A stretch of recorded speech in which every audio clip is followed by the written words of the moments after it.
दीवाना ये दीवाना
ये दीवाना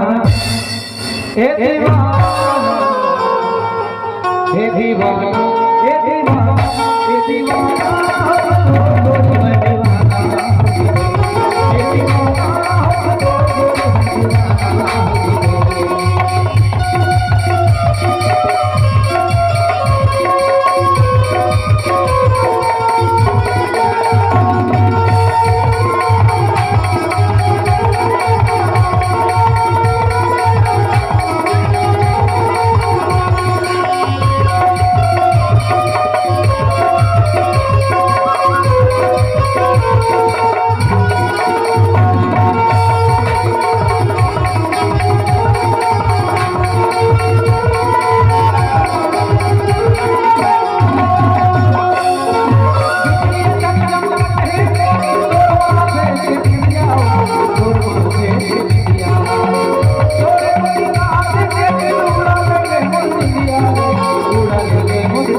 ये दीवाना ये दीवाना ये दीवाना हो तो